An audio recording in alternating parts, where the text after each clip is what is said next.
আজকে চিরুনি দিয়ে খুব সহজ একটা পিঠা রেসিপি আপনাদের সাথে শেয়ার করব। অনেকে এটাকে শঙ্খ পিঠাও বলে থাকে, আবার চিরুনি পিঠাও বলে থাকে।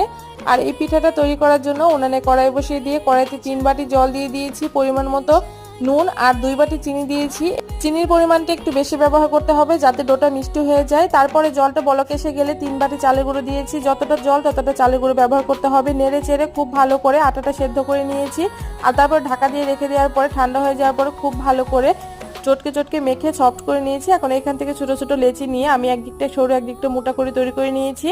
আর তারপরে দুটো নতুন চিরুনি নিয়েছি, একটা চিরুনির উপর একটা ডো রেখে আরেকটা চিরুনি দিয়ে হালকা করে টেনে নিলে দেখুন খুব সুন্দর শঙ্খের মতো ডিজাইন হয়ে যাচ্ছে। এভাবে করে সবগুলো পিঠা তৈরি করে নিয়েছি। পিঠাগুলো তৈরি হয়ে গেছে। এখন কড়াইতে পরিমাণ মতো তেল দিয়ে তেলটা হালকা গরম হয়ে যাওয়ার পরে পিঠেগুলোকে দিয়ে দিয়েছি। পিঠেগুলোকে দেওয়ার পরে মিডিয়াম আঁচে নেড়ে চেড়ে পিঠেগুলোকে ব্রাউন কালার করে ভেজে তুলে নিচ্ছি। আর পিঠেগুলো দেখুন কত সুন্দর হয়েছে। এখন পিঠেগুলো খাওয়ার জন্য একদম তৈরি।